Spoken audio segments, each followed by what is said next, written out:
এলাকার জনগণের প্রতিবাদের মুখে সাজেকের মাজলুং এলাকার এগোজ্জে ছড়িতে সেনাবাহিনীর সহযোগিতায় বন বিভাগ কর্তৃক নির্মাণাধীন একটি প্রাইমারি স্কুল ভেঙে দিয়ে নিয়ে যাওয়া সরঞ্জামাদি ফেরত দেওয়া হয়েছে বলে জানা গেছে। মঙ্গলবার ১৬ ডিসেম্বর বিকালে জিপ গাড়িতে করে উক্ত সরঞ্জামগুলো স্কুল নির্মাণস্থলে পৌঁছে দেওয়া হয়। গত ১৪ ডিসেম্বর দুপুরে স্কুলটি ভেঙে গুড়িয়ে দিয়ে নির্মাণ সামগ্রীগুলো নিয়ে যাওয়া হলে তাৎক্ষণিকভাবে প্রতিবাদে রাস্তায় নামে এলাকার বিক্ষুব্ধ জনতা। তারা সাজেক পর্যটন সড়ক অবরোধ করে। এ সময় সেনাবাহিনীর কর্মকর্তারা সেখানে উপস্থিত হলে এলাকাবাসীর পক্ষ থেকে বাবুধন চাকমা স্কুল নির্মাণের যৌক্তিকতা তুলে ধরে বক্তব্য দেন।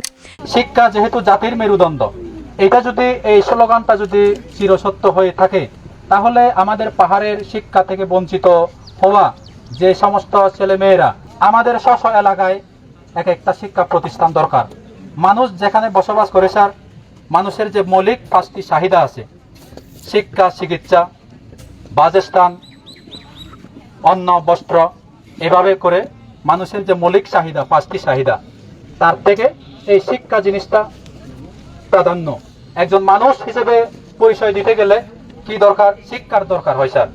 তো সুতরাং সেই আলোকে আমরা আমাদের সাজেক যে দুর্গম এই পাহাড়ে আমরা শুধু এই 14 কিলো এগোজ্জেশ্বরী এই স্কুলটা নয়, আমরা আমাদের নিজস্ব উদ্যোগে আমাদের কাছে হিসেব আছে আমরা 36টা স্কুল, আমরা প্রাইমারি স্কুল আমরা উদ্যোগে আমরা নির্মাণ করে আসছি এবং সেগুলা দীর্ঘ বছর চলার পরে অনেকগুলা স্কুল এবং আমরা জানি 16টা নাকি 14টা স্কুল সরকারিকরণ হয়ে গেছে, আর 22টা সরকারি হয়ে গেছে, আর বাকিগুলো এখনো পর্যন্ত এলাকাবাসীর উদ্যোগে তাদের বেতন দিয়ে টিচারদের বেতন দেওয়া হয়।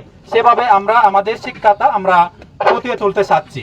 যেখানে সরকারের আপনাদের সরকার বাহিনীর কর্তব্য যে স্কুল নির্মাণ করে দেওয়া, একটা শিক্ষা প্রতিষ্ঠান, একটা চিকিৎসা কেন্দ্র, একটা বাসস্থান, যেটা মানুষের যে একটা মৌলিক চাহিদা, যেটা আপনাদের মাধ্যমে হওয়ার কথা আমরা আশা করি, কিন্তু সেটা আপনারা না করে আমরা যে জনমানুষের যে উদ্যোগে যে স্কুল নির্মাণ করা হচ্ছে, কলেজ নির্মাণ করা হচ্ছে, সেই স্কুল নির্মাণ, কলেজ নির্মাণ করতে গিয়ে আপনাদের প্রশাসন কর্তৃক যে বাধাগ্রস্ত করা হচ্ছে।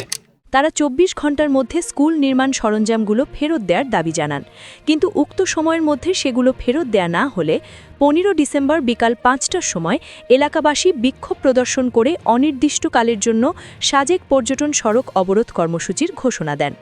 ঘোষণা মোতাবেক মঙ্গলবার ১৬ ডিসেম্বর সকাল থেকে তারা অবরোধ পালন শুরু করলে বাঘাইহাট জোনের সেনাবাহিনী কর্তৃক এলাকার মুরব্বীদের সাথে আলোচনার উদ্যোগ নেওয়া হয়।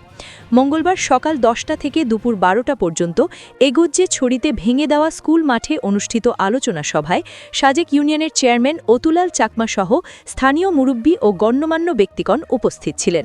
অপরদিকে সেনাবাহিনীর পক্ষ থেকে উপস্থিত ছিলেন বাঘাইহাট জোনের প্রতিনিধি মেজর মোহাম্মদ আতিকুল ইসলাম ও Majlung sub zone commander Mohammad Rashed খান।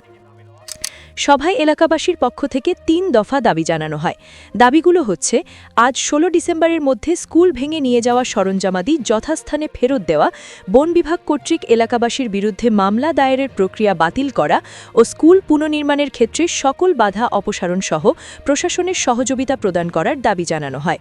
সেনাবাহিনীর পক্ষ থেকে আগামী ৩ দিনের মধ্যে উক্ত দাবি বাস্তবায়নের আশ্বাস প্রদান করা হলে ঘোষিত অনির্দিষ্টকালের সড়ক অবরোধ কর্মসূচি স্থগিত করা হয়। আলোচনা শেষে সাজেকের ওজো বাজারে এক সংক্ষিপ্ত সমাবেশের মাধ্যমে অবরোধ কর্মসূচি স্থগিতের কথা জানান সাজেক গণ অধিকার রক্ষা কমিটির সদস্য সচিব বাবুধন চাকমা। তিনি অবরোধে অংশগ্রহণকারী জনগণকে ধন্যবাদ জানান এবং যথাসময়ে দাবি বাস্তবায়ন করা না হলে পুনরায় অবরোধ কর্মসূচি দেওয়া হবে বলে জানিয়ে দেন।